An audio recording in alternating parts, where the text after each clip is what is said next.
अस्सलाम वालेकुम, good morning. कैसे हैं आप लोग? ठीक है सब? आवाज आई है मुझे, आवाज आई है मुझे, सब ठीक है। ओके जी, एक नई सुबह के साथ एक बार फिर आपके साथ हाजिर हैं हम। बिल्कुल, हम हाजिर हैं आज सुबह सवेरे पाकिस्तान में। बहुत कुछ आज के दिन भी आप के लिए लाए हैं, बहुत इंफॉर्मेटिव, बहुत सारी ऐसी चीजें जो आपने कभी पहले ना कहीं देखी होंगी, अभी बता देते हैं, अभी बता देते हैं, बता दें। ओके, आज हम बात करेंगे दुबलेपन पर और मोटापे पर। अच्छा, उसमें बात क्या करेंगे? मोटापे में कौन कौन सी बीमारियां आपको लाहक हो जाती हैं? आपको ये सोचकर मोटापे की तरफ नहीं बढ़ना, आपको लेजी नहीं होना। और जो दुबले लोग हैं उनको कौन कौन सी बीमारियां टेक ओवर कर सकती, कौन कौन सी बीमारियां उनको जकड़ सकती हैं, तो उनके लिए भी आज के प्रोग्राम के एक स्पेशल सेगमेंट में बहुत सारी बातें करेंगे। जी हाँ, उसके लिए आप हमें फोन भी कर सकते हैं, यानी कॉल मिलाकर आप अपने, अगर मोटे हैं तो बता सकती हैं कि मैं मोटी हूँ और मुझे ये बीमारियां हैं, क्योंकि हमारे साथ डॉक्टर्स भी होंगे जो आपको उनका हल भी बताएंगे। लेकिन जमील, इसके साथ साथ एक और बड़ा एक्साइटिंग सेगमेंट हमारा है और वो है पीएसएल और मेहमान नवाजी की। चूंकि हमने बात की तो मेहमान नवाजी में पाकिस्तानियों से बड़ा दिल किसका होगा? 100 से जायद हमारे मेहमान बने हैं इंटरनेशनल, उसमें क्रिकेटर्स भी हैं, दीगर मेहमान भी हैं, कमेंटेटर्स भी हैं, क्योंकि कराची में आज से पीएसएल 4 का जो आखिरी मैचेस की सीरीज है वो स्टार्ट होने जा रही है। इस्लामाबाद और लाहौर कलंदर, यानी इस्लामाबाद यूनाइटेड और लाहौर कलंदर आज आमने सामने होंगे। इस बारे में आपको अपडेट करेंगे, साथ में हम एनालिस्ट को भी शामिल करेंगे कि इन 8 मैचेस में किसकी पोजीशन ज्यादा बेहतर होगी और कौन जीत के जाएगा फाइनल की ट्रॉफी। लेकिन चूंकि आज सुबह सवेरे पाकिस्तान का आगाज हुआ मेहमान नवाजी से, तो बचपन याद आ गया। बचपन की क्या बात याद आई?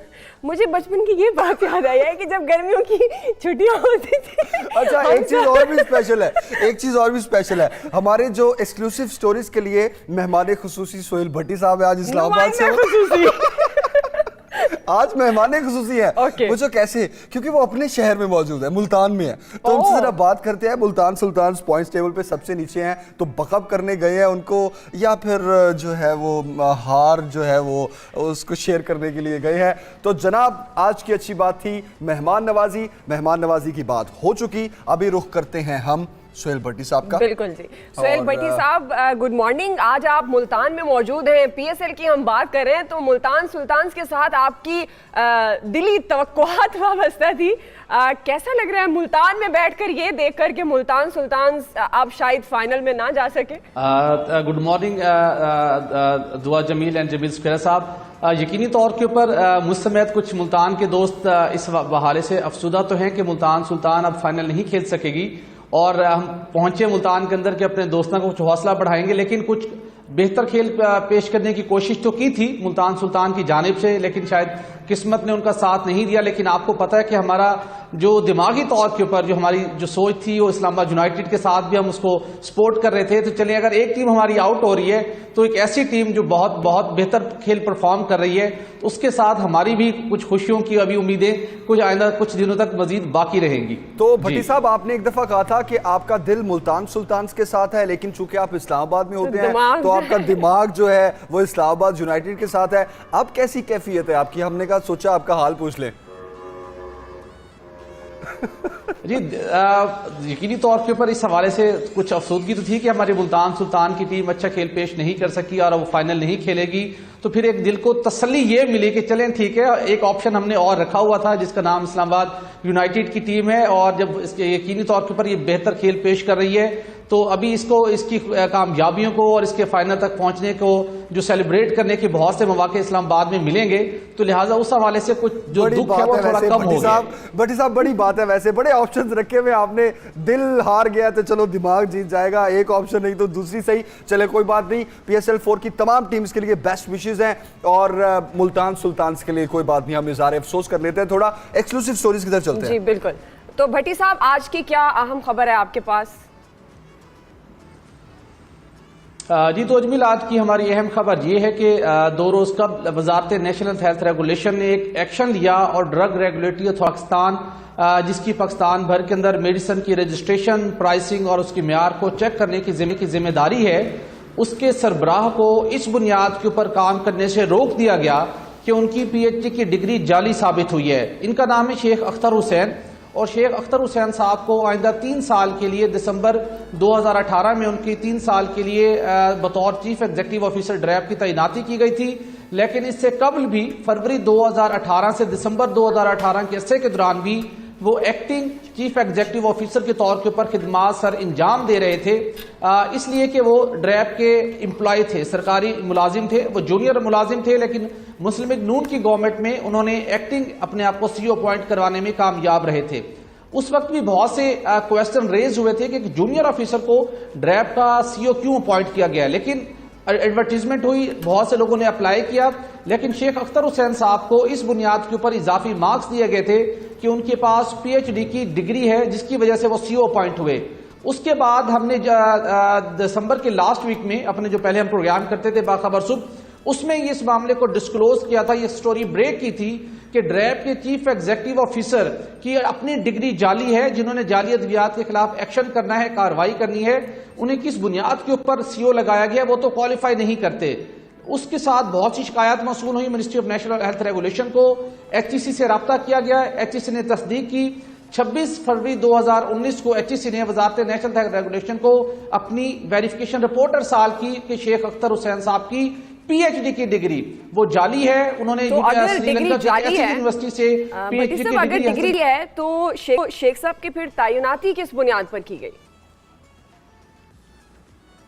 एग्जैक्टली डिग्री जाली होने का इंकशाफ जो एस्टेब्लिश हुई है वो 26 फरवरी 2019 को, अगरचे कि हमने बताया था चले देर आया दुरुस्त आया, लेकिन हैरानकुन तौर के ऊपर खबर यह है कि शेख अख्तर हुसैन को जिनकी जाली डिग्री साबित हो चुकी है, वजारत नेशनल हेल्थ रेगुलेशन के अंदर आज भी उनका असर और सूख मौजूद है। इस अफसर को बरतरफ नौकरी से ताहाल नहीं किया गया, उन्हें सिर्फ ये कहा गया कि आप बतौर सीईओ खिदमात सर इंजाम नहीं दे सकते और आप वजारत नेशनल हेल्थ रेगुलेशन को आकर रिपोर्ट कीजिए। हमने इस मामले की छानबीन की कि मामला क्या है। मामला यह है कि वजारत नेशनल हेल्थ रेगुलेशन के कुछ अफसरान उन्हें बचाने की कोशिश कर रहे हैं। उनका कॉन्ट्रैक्ट फौरी तौर के ऊपर इसलिए खत्म नहीं किया गया कि उनके खिलाफ कहीं नैब एफआईए को कोई शिकायत कर दे, कार्रवाई शुरू न हो जाए। यानी कि जिस शख्स के खिलाफ फौरी तौर के ऊपर इतनी बड़ी जालसाजी के ऊपर एफआईए के अंदर कोई तहकीकात होनी चाहिए थी, फर्दर कार्रवाई होनी चाहिए थी, उन्हें सिर्फ मजीद काम करने से रोका गया है। एक्टिंग चार्ज किसी और ऑफिसर को दिया गया है और उन्हें कहा गया है कि आप वजारत नेशनल हेल्थ रेगुलेशन को रिपोर्ट करें। इस हवाले से एस्टेब्लिशमेंट डिवीजन के रूल बहुत वाजे हैं कि जब कुछ सरकारी अफसर हो उसको अगर आप किसी ओहदे से हटाएंगे जो कि हुकूमत पाकिस्तान का मुलाजिम हो, वो रिपोर्ट करता है बतौर ओएसडी मुतलका वजारत को। तो शेख अख्तर हुसैन साहब इस वक्त सरकारी मुलाजिम नहीं थे, बल्कि वो 3 साल के लिए चीफ एग्जीक्यूटिव ऑफिसर के ऊपर कॉन्ट्रैक्ट के ऊपर अपॉइंट हुए थे और उन्होंने गलत बयानी साबित हुई, उनकी जाली डिग्री साबित हुई। उनके खिलाफ फौरी तौर के ऊपर एफआईए के अंदर एक एफआईआर का रजिस्टर होनी चाहिए थी, उनके खिलाफ कार्रवाई होनी चाहिए थी, उनका कॉन्ट्रैक्ट खत्म करना चाहिए था, लेकिन ये कॉन्ट्रैक्ट खत्म नहीं किया गया और उन्हें एफआईए से बचाने की भरपूर कोशिश की जा रही है। ठीक है भट्टी साहब, एक तो एफआईए से बचाने की कोशिश की जा रही है, उनको अब महफूज रास्ता कौन दे रहा है? सवालिया निशान। जाली डिग्रियों पर भर्ती अब फिर से कुछ ज्यादा नजर आ रही है, एक सवालिया निशान। इन सवालों का जवाब भी अब वक्त से ही मिलेगा क्योंकि पीटीआई की गवर्नमेंट वो है ये सारे मामलात पर जो हमेशा तनकीद करती रही है। भट्टी साहब, अगली स्टोरी क्या है?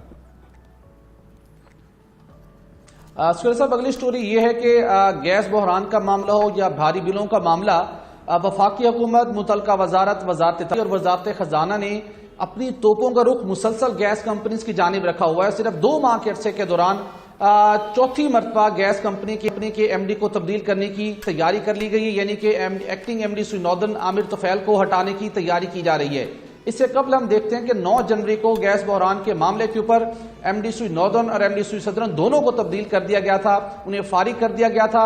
और फिर मामला यहीं तक नहीं रुका था, बल्कि वजारत तवानाई की वफाकी वजीर पेट्रोलियम की गैस कंपनियों के अमूर में बेजा मदाखलत के नतीजे में 26 फरवरी को एमडी सुई सदर्न ने भी रिजाइन कर दिया, तीसरा एमडी तब्दील हो गया था। और अब भारी बिलों का मामला आया है तो इस मरतबा भी वफाकी हुकूमत ने ये जिम्मेदारी आयद कर दी है एमडी सुई नॉर्दर्न के ऊपर और उन्हें डायरेक्शन दी गई कि आप अपने अलग हो जाएं। आज सुई नॉर्दर्न के बोर्ड ऑफ डायरेक्टर्स का हंगामी इजलास तलब किया गया लाहौर में, जो इस बात का फैसला करेगा कि आमिर तुफैल को एमडी की पोजीशन से हटाकर एक जूनियर ऑफिसर को एक्टिंग एमडी का चार्ज दिया जाए। मामला क्या है? मामला यह कि हमने भी अपने नाज़रीन को यह बताया था कि जब 26 सितंबर 2018 को गैस का टैरिफ रिवाइज किया गया था, नए स्लैब्स मुतारिफ करवाए गए थे। जो छठा स्लैब था, जो 5वां स्लैब था, उसका रेट 600 रुपए से बढ़ाकर 1460 रुपए फी MMBTU कर दिया गया था। और उसके ऊपर हम GST उसके ऊपर ऐड करें तो ये 1800 और 1900 रुपए फी MMBTU तक ये कीमत जाती थी। मौसम सरमा में लोगों की कंजम्पशन बढ़ी और बिल बहुत ज्यादा है, लेकिन वो वजारत तवानाई और वजारत तवानाई के पेट्रोलियम डिवीजन टैरिफ की स्लैब्स तैयार किए थे, ताहाल उनके खिलाफ कोई कार्रवाई नहीं की गई। प्रेशर फैक्टर का एक सहारा लिया गया था कि गैस कंपनी ने कुछ ज्यादा प्रेशर फैक्टर के ऊपर बिलिंग की।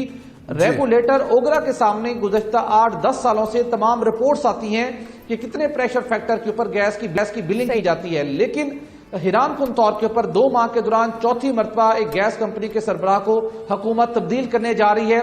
लेकिन जो वजारत के अंदर और मतलब इदारों में रेगुलेटर के अंदर मतलब है MD हजरात को उस पे अमल नहीं हुआ। इसका मतलब है कि सिर्फ MD हजरात को ही कुर्बानी का बकरा बनाया जा रहा है। एग्जैक्टली बिल्कुल आपने सही इसको पॉइंट आउट किया है। मामला क्या है? मामला बहुत गंभीर है। डे टू डे बुनियादों के ऊपर वजारत तवानाई के पेट्रोलियम डिवीजन से दोनों गैस कंपनियों के मामलात में मुदाखलत की जाती है, मनपसंद काम करवाने की कोशिशें की जाती हैं। इन फलां अफसर को डेपुटेशन पर भेज दिया जाए, फलां अफसर की क्या खिदमात है इसको यहां से अलग कर दिया जाए।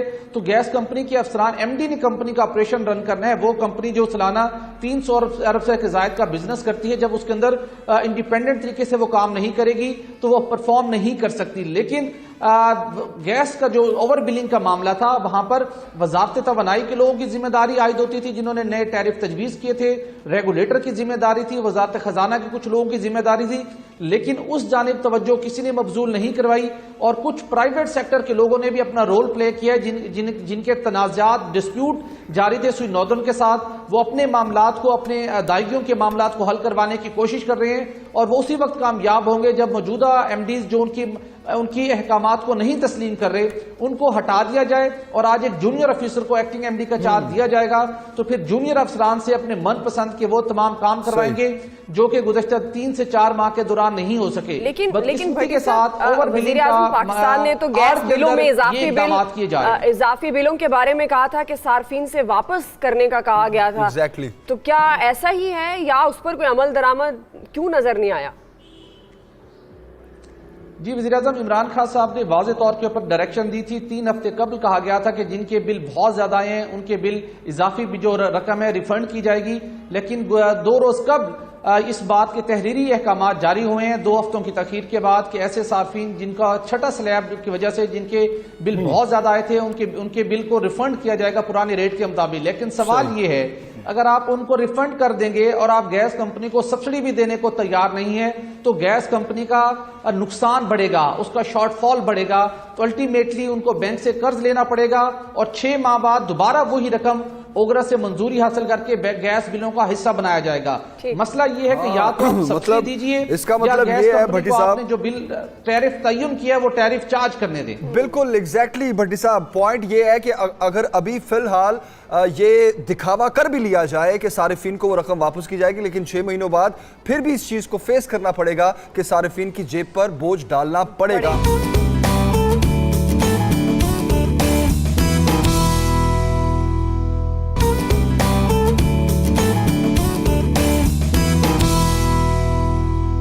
अब हम बात करेंगे PSL की, क्योंकि कराची PSL 4 के कितने मैचेस होस्ट करने जा रहे हैं? जी हाँ, 8 मैचेस तो कराची वालों वाओ। लेकिन लाहौर में जितने मैचेस होने थे, कुछ मैचेस लाहौर में होने थे, कुछ कराची में होने थे, लेकिन अब जो लाहौर में मैचेस होने थे वो भी कराची में हो रहे हैं, तो इसलिए कराची मुकम्मल तौर पर तैयार है। और आपको पता है 38 गैर मुल्की खिलाड़ी हैं, 8 मैचेस हैं national stadium Karachi. Yes, 8 matches और 38 गैर मुल्की खिलाड़ी हैं और गैर मुल्की मेहमान भी हैं। 100 से ज्यादा गैर मुल्की मेहमान हैं। 3 होटल्स हैं कराची में जिनको बुक कर लिया गया है इन मेहमानों की मेहमान नवाजी के लिए। इसका मतलब है सिक्योरिटी भी फिर हाई अलर्ट है। सिक्योरिटी भी हाई अलर्ट है और इसके अलावा शारा फैसल और बहुत सी सड़कें ऐसी हैं जिनको सजा दिया गया है।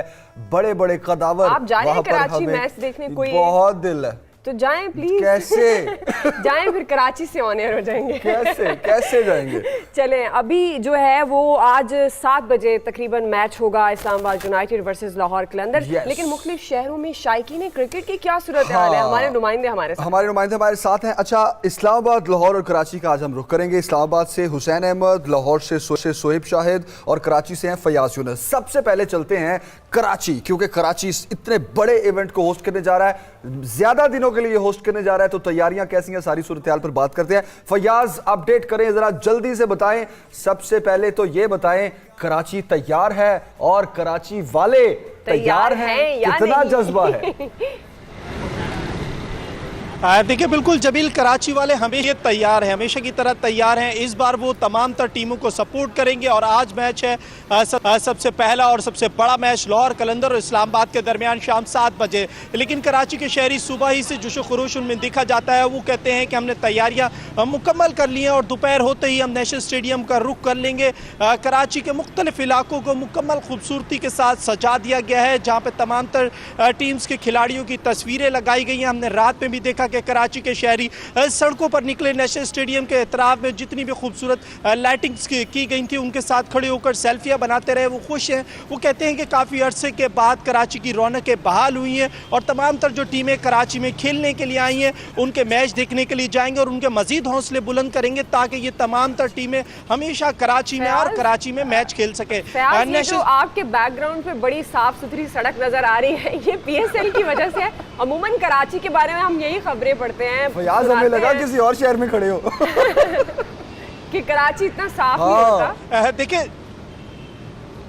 देखिए जमील, ये कराची का जो मेन रोड है हसन स्क्वायर के एतराफ का रोड है, नेशनल स्टेडियम का मेन गेट कारसाज रोड कहलाया जाता है। ये हमेशा साफ सुथरा रहता है और यहाँ पर हम देखते हैं कि सफाई के शारा फैसल हो गया, हसन स्क्वायर हो गया, कारसाज हो गया, यूनिवर्सिटी रोड, यहाँ पर सफाई का खास ख्याल रखा जाता है। और रात से ही हम देख रहे हैं कि PSL का मैच है तो यहाँ पर खुसूसी इंतजाम किए गए हैं। यहाँ पर ज़िला इंतज़ामिया के जो लोग हैं, खाकरूब हैं और तमाम तर अमला रात से यहाँ सफाइयाँ कर रहा है और अब से कुछ देर बाद तमाम तर रोड को ट्रैफिक के लिए भी बंद कर दिया जाएगा। यहाँ पर पौधे पहले ही लगा दिए गए थे, उसके साथ साइन बोर्ड्स, बैनर्स लगा दिए गए थे ताकि जो लोग यहाँ पर आना चाहते हैं उन्हें पता चल सके कि जो उनके पासेस हैं वो कौन से गेट से 4 गेट जो नेशनल स्टेडियम के बने हैं उनसे इंटर हो सके। कराची के शहरियों के लिए ये पहला मौका भी नहीं है, इससे पहले भी हमने देखा कि जब PSL के मैच हुए थे तो नेशनल स्टेडियम के एतराफ को खूबसूरती से सजा दिया गया था। कराची वैसे ही खूबसूरती और रोशनियों का शहर कहा जाता है और यहाँ पर हम देख रहे हैं कि इस मरतबा खुसूसी तौर पर इसे तमाम तर इलाके को सजाया गया। अगर हम बात करें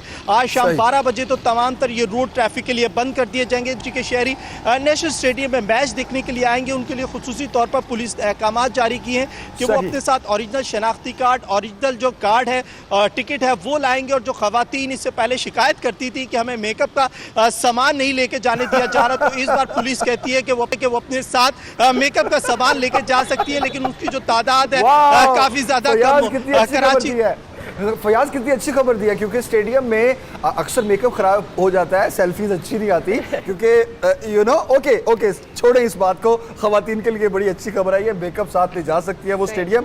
फयाज हमारे साथ ही रहिए और अभी हम सुहेब शाहिद लाहौर मेरे ख्याल में चलते हैं। हाँ, लाहौर क्योंकि आज लाहौर और इस्लामाबाद टकराने वाले हैं, तो सुहेब शाहिद लाहौर कलंदर से बड़ी मायूसी होती है, लाहौरियों को बड़ी उनके साथ तवक्कुआत होती हैं। तो आज क्या शायकीन क्रिकेट का कहना है लाहौर कलंदर के बारे में, और आप भी बताएं किसको सपोर्ट करते हैं? लाहौर के नुमाइंदे हैं तो लाहौर को ही सपोर्ट कर रहे हैं क्या?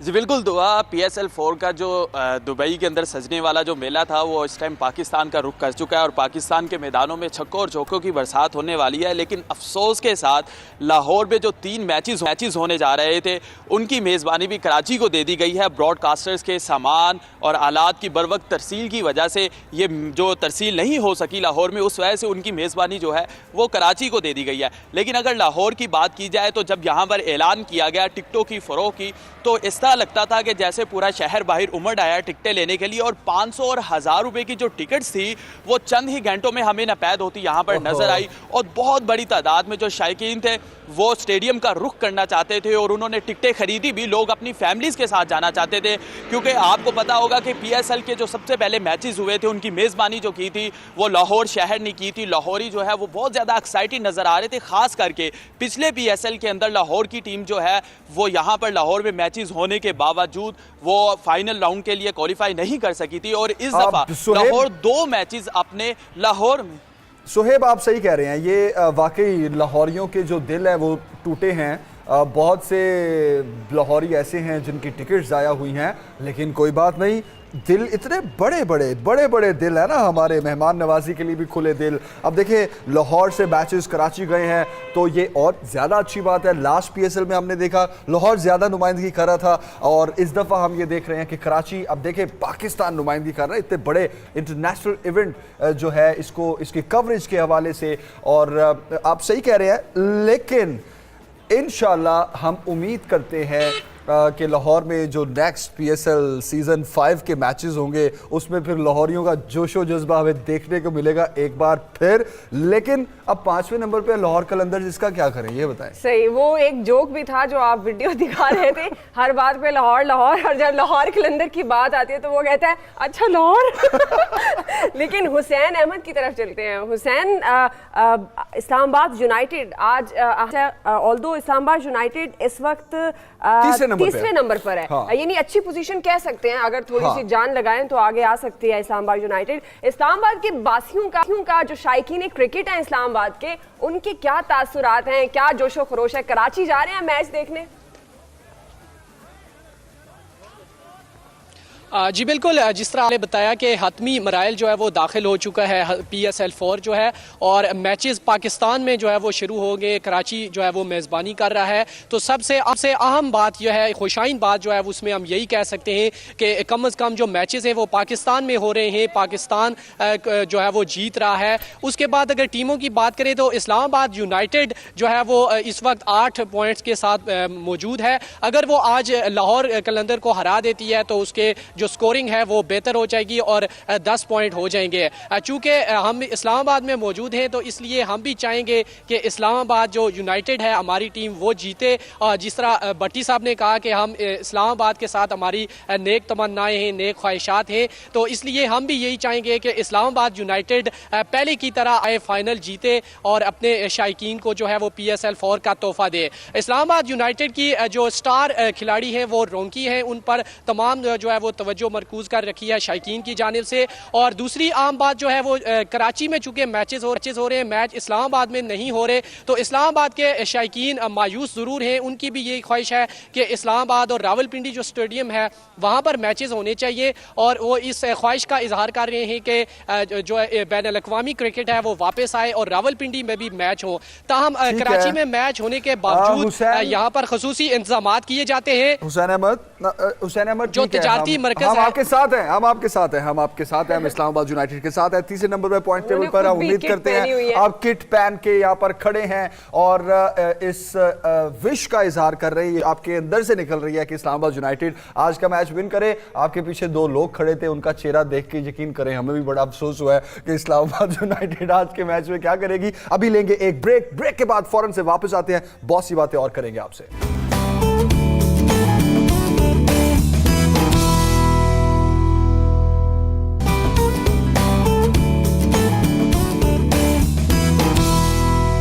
Welcome back. तो हम बात करें PSL 4 की, और ना सिर्फ शायकीन क्रिकेट एक्साइटेड हैं क्योंकि पाकिस्तान कराची इस वक्त मेज़बानी के लिए तैयार है मुकम्मल तौर पर। हमारे नुमाइंदगान बता रहे थे और एक्साइटेड भी नजर आते। इस्लामाबाद यूनाइटेड के नुमाइंदे ने तो किट पहन ली इस्लामाबाद यूनाइटेड की। हाँ। ये शो करता है कि वो कितना सपोर्ट कर रहे हैं और उनके दिल में कितना बुखार है। वो कहते हैं ना फीवर क्रिकेट, जीत का बुखार। लेकिन चले कोई बात नहीं। अब देखें ना पॉइंट टेबल अगर देखें हम तो मुल्तान सुल्तान्स, लाहौर कलंदर्स एलिमिनेशन की तरफ जा रहे हैं, लेकिन कोई बात नहीं, जो टीम्स आगे जा रही हैं उनको सपोर्ट करते हैं ना सब मिलके। तो अभी इस पर बात करते हैं। हमारे साथ क्रिकेट की दुनिया को समझने वाले और उनको क्रिकेट का इंसाइक्लोपीडिया भी कहा जाता है, मिर्जा इकबाल बेग साहब ने हमें ज्वाइन किया है। बहुत शुक्रिया मिर्जा साहब, वी होप आप खैरियत से हैं। सबसे पहले तो बड़ा सीरियस सवाल पूछना चाह रहा हूं मैं आपसे, वो ये कि PSL 4 की पाकिस्तान में वापसी को आप किस तरह देख रहे हैं और पाकिस्तान और क्रिकेट के लिए कितना अहम मौका है ये?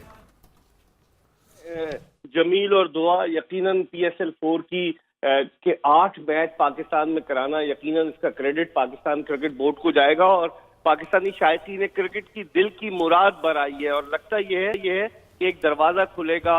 कल जो ICC के सिक्योरिटी एक्सपर्ट थे डिक रिगेसन, वो आए हुए थे नेशनल स्टेडियम कराची में, तो बड़ा जोश व खरोश है यहाँ कराची के लोगों में। कल रात को बरकी कुमकुमे जगमगा रहे थे नेशनल स्टेडियम कराची जाने वाले रास्ते पे, और लोग इतने बेचैन है, इतने बेताब है। तकरीबन 2.25 करोड़ की आबादी वाला शहर कराची और 25-26 हजार तमाशाइयों के बैठने की गुंजाइश है नेशनल स्टेडियम कराची में। लेकिन लोगों का जोश और जज्बा देखने से ताल्लुक रखता है और मैं समझता हूँ कि 17 मार्च तक, जब तक क्रिकेट का ये मेला जारी रहेगा, लोगों के जोश मिर्जा साहब जैसे आप कह रहे हैं जोशो खरोश है, बड़ी खुशाइन बात है कि PSL 3 की निस्बत इस दफा ज्यादा मैचेस हो रहे हैं। लाहौर में जो मैचेस होने थे वो मंसूख हो गए फ्लाइट ऑपरेशन के बायस। अब पाकिस्तान के सबसे बड़े शहर कराची में ये तमाम मैच, और दावा किया जा रहा है कि जो PSL 5 होगा वो पूरा पाकिस्तान में होगा, यानी अब जो अबू धाबी में कुछ मैचेस हुए वो भी वहां नहीं होंगे, पाकिस्तान में होंगे। तो कितने इम्कानात हैं PSL 5 के लिए, पूछ रहे हैं कि वो तमाम मैचेस पाकिस्तान में हो सके? देखिए, PSL 4 के 8 मैचेस पाकिस्तान में कराची में कराने से मैं ये समझता हूँ कि राह हमवार होगी कि जो अगला PSL 5 आने वाला है उसके हवाले से कुछ अरसा कबल वफाकी वजीर इत्तलात फवाद चौधरी ने भी ये कहा था कि अगली PSL हम पाकिस्तान में कराएंगे। तो क्यों नहीं हम करा सकते जब गैर मुल्की क्रिकेटर यहाँ आ रहे हैं और यहाँ लोगों में जोश खरोश भी है। कराची में तो मजबूरन हो रहे हैं कि लॉजिस्टिक्स की प्रॉब्लम थी, जो क्रू था टीवी का वो नहीं जा सकता था। तो अब चूंकि एक दरवाजा खुल गया है, तो मैं समझता हूं कि आइंदा आने वाले वक्त में पाकिस्तान में PSL के मैचेस कराने चाहिए। कराची के अलावा लाहौर, उसके अलावा फैसलाबाद, रावलपिंडी, पेशावर, मुल्तान, ये ऐसे शहर हैं कि जहां क्रिकेट के चाहने वाले, क्रिकेट के दीवाने, क्रिकेट के मतवाले बड़ी तादाद में मौजूद है और क्रिकेट से जुनून की हद तक प्यार करते हैं। तो मैं समझता हूं कि आइंदा जो 5वीं PSL हो उसके मैचेस पाकिस्तान में होने की राह हमवार हो गई है और यकीनन मुझे कभी उम्मीद है कि इंशाअल्लाह ताला PSL 5 के तमाम मैचेस पाकिस्तान इंशाल्लाह हम भी यही उम्मीद करते हैं कि PSL 5 के तमाम मैचेस पाकिस्तान में हो। अच्छा मिर्जा साहब, ये बहुत फॉर्चुनेट, बड़ी खुशकिस्मती है हमारी कि PSL ने बहुत से नए सितारे दिए पाकिस्तान क्रिकेट को, पाकिस्तानी टीम को। तो इस बार आपको क्या लग रहा है, कौन से ऐसे खिलाड़ी हैं जो प्लेइंग 11 में शामिल हो सकते हैं, ग्रीन शर्ट्स पहन के नाम रोशन कर सकते हैं पाकिस्तान का?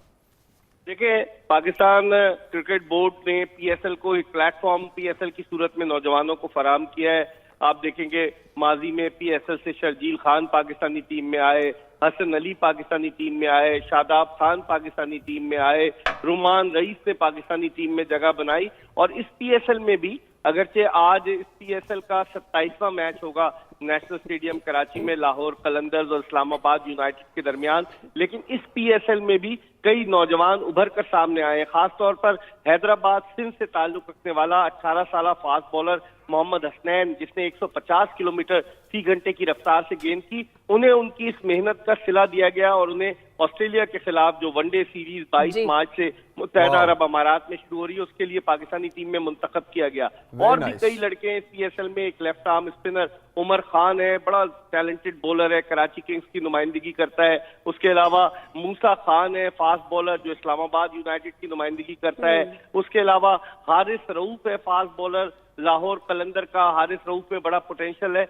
तो मैं समझता हूँ कि कई बॉलर्स उभर कर सामने आए, लेकिन ये हमारी बड़ी बदकिस्मती कि अब तक कोई ऐसा बैट्समैन उभर कर सामने नहीं आया जिसके बारे में हम कहें कि ये PSL की दरियाफ्त है। लेकिन कहते हैं ना कि देर आयत दुरुस्त आयत चले, बॉलर्स उभर कर सामने आए, शायद अगली PSL में कोई अच्छा बैट्समैन भी उभर कर सामने आए। इसमें तो कोई शक नहीं है। जी बिल्कुल, आप कह रहे हैं, इसमें तो कोई शक नहीं है, PSL ने बड़ा नया टैलेंट दिया है। लेकिन मिर्जा साहब, कुछ खिलाड़ी हैं जो कौमी टीम का हिस्सा भी रहे, लेकिन देखा गया इस दफा कि वो कुछ अच्छा परफॉर्म नहीं कर पा रहे हैं। तो इसकी क्या वजह हो सकती है? देखिए, अगर हकीकत की निगाह से देखा जाए तो खिलाड़ियों पर दबाव तो होता है, पीएसएल पर सबकी नजरें मरकूज होती है। मैंने पहले भी कहा कि एक ऐसा प्लेटफॉर्म है जिससे खिलाड़ी लोगों की नजरों में आते हैं, टेलीविजन पर मैचेस दिखाए जाते हैं। क्रिकेट का एक जिसे कहते हैं जुनून और एक बुखार होता है शायकीन क्रिकेट में। यकीनन प्रेशर तो होता है लेकिन आप देखेंगे मिसबाह-उल हक जो मई में 45 साल के होंगे, उन्होंने किस अंदाज से पेशावर ज़ल्मी की नुमाइंदगी करते हुए लाहौर कलंदर्स के खिलाफ मैच जितवाया। उसके अलावा शोएब मलिक ने भी अच्छा परफॉर्म किया, उमर अकमल ने अच्छा परफॉर्म किया। उमर अकमल अपनी इस परफॉर्मेंस की बदौलत पाकिस्तानी टीम में आए। लेकिन आपकी बात दुरुस्त है कि बाज ऐसे खिलाड़ी थे कि जिन पर दबाव था, उस दबाव की वजह से वो अच्छा परफॉर्म नहीं कर सके।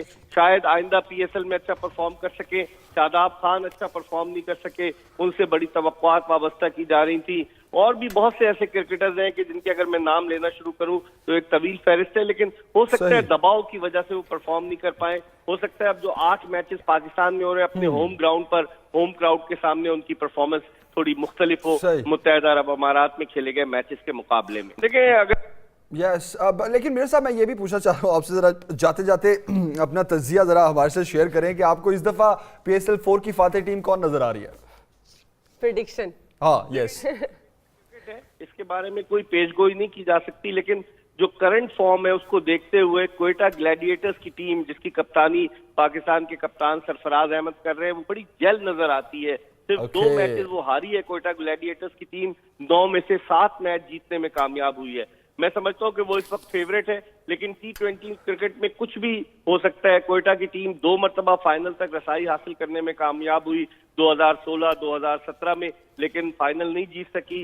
अब चूंकि उनके मेन प्लेयर शेन वॉटसन भी पाकिस्तान आ रहे हैं तो इस बात के कभी इम्कानात हैं। मैं समझता हूँ क्वेटा ग्लैडिएटर्स की टीम में कैपेबिलिटी है कि वो जीते, और इसी तरीके से पेशावर ज़ल्मी को भी आप रूल आउट नहीं कर सकते। मेरी नजर में ये दोनों टीमें फाइनल के लिए फेवरेट हैं, लेकिन फिर मैं कहूंगा कि T20 क्रिकेट में कुछ नहीं कहा जा सकता। मिर्जा साहब हम कह सकते हैं सरफराज धोखा नहीं देगा, कोई भी धोखा नहीं देगा। बहुत शुक्रिया मिर्जा इकबाल बेग साहब, आप हमारे साथ मौजूद थे।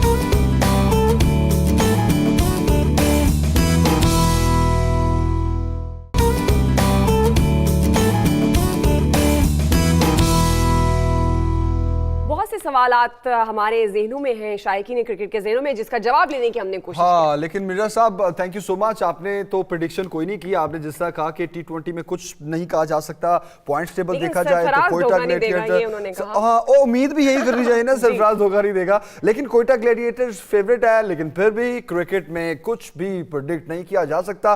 तो अभी हम इस तरह करते हैं कि क्यों ना कराची का रुख करें, और वहां से हमें उनसा शाह ने ज्वाइन किया है, टैरो कार्ड रीडर हैं, और आप जानना क्या चाहते हैं उनसे पूछते हैं ना भाई कि PSL का क्या बनेगा, कौन सी टीम का क्या बनेगा, कौन सी टीम जीतेगी, और कराची जो इतने बड़े इवेंट को अब होस्ट करने जा रहा है तो इस मुतालिक क्या अच्छा फ्यूचर रहेगा। Unsa Shah, thank you so much for joining us. कैसी हैं आप, खैरियत से हैं?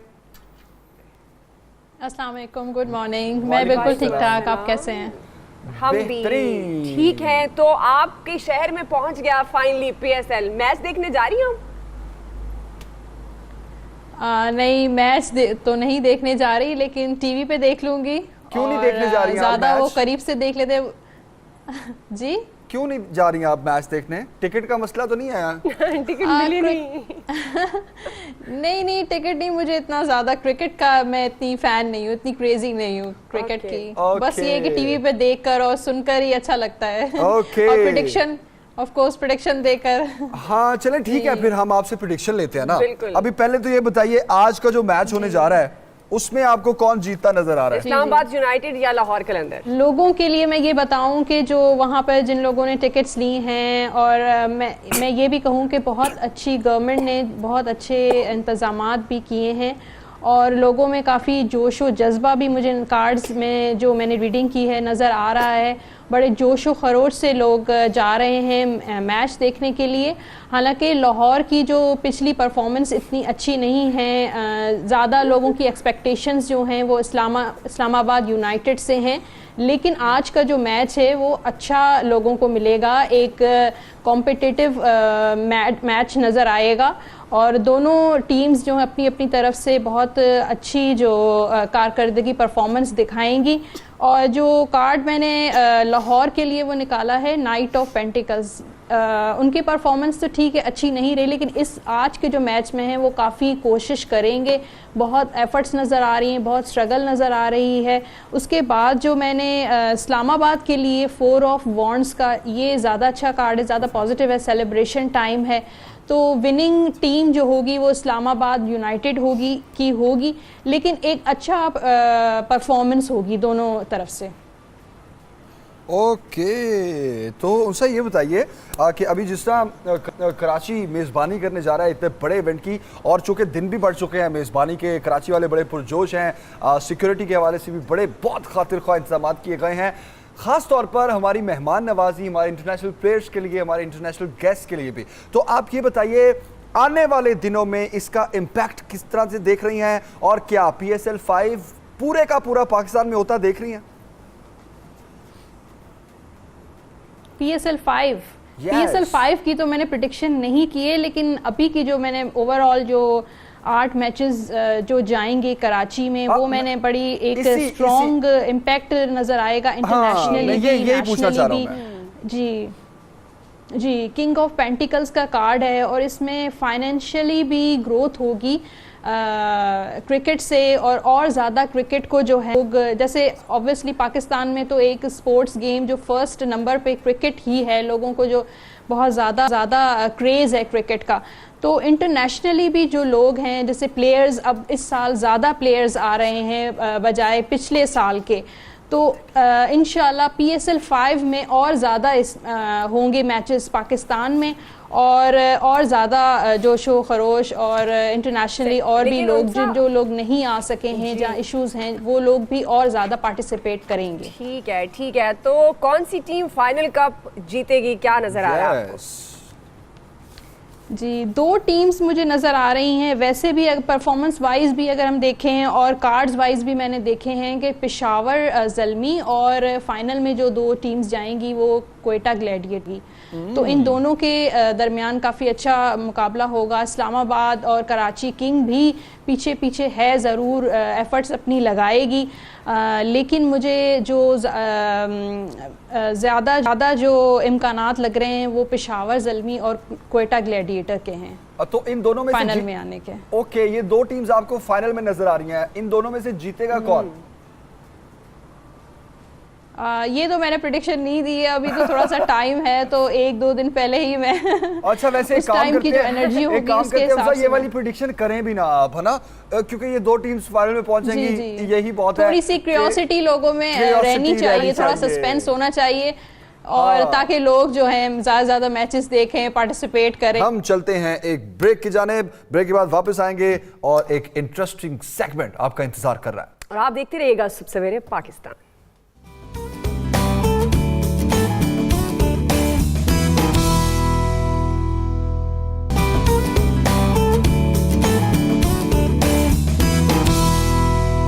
ओके जी, वेलकम बैक। एक बार फिर आपको खुशामदीद कहेंगे सुबह सवेरे पाकिस्तान में।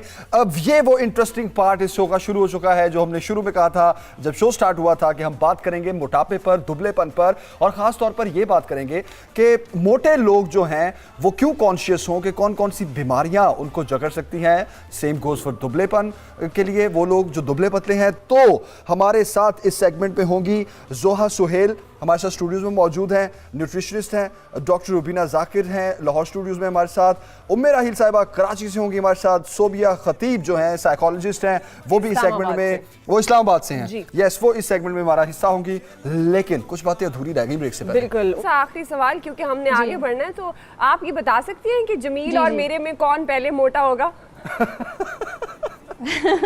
हमारा मोटापे का सेगमेंट स्टार्ट होने वाला है इंशाल्लाह। नहीं, दोनों माशाल्लाह से फिट रहेंगे और मोटापा नहीं आएगा। अरे वाह, उनसा थोड़ी सी केयर करने की जरूरत है। ठीक है, हम केयर करेंगे, भरपूर केयर करेंगे। Unsa thank you so much. PSL पे हमने बहुत सी बातें की आपसे। Thank you so much, all the best. Thank you. अभी आपका शुक्रिया करते हैं, लेकिन हमारा इंटरेस्टिंग सेगमेंट आप ना देखना भूलिएगा। आप यहीं बैठ के एंजॉय करें हमारे इस सेगमेंट को। बेशक अभी हम बात करने जा रहे हैं मोटापे पर और दुबलेपन पर। पहले किस पर बात करें? दोनों पर साथ साथ बात करेंगे क्योंकि मुझे लगता है कि आप मोटे हो रहे हैं और मैं दुबली हो रही हूँ। मैं देखती हूँ क्योंकि आप जो डर डर के बैठ रहे हैं। 80-85। Oh my God 94। ये खराब है यार, ये वेट मशीन खराब है। एक मिनट दोबारा चेक करें। 94।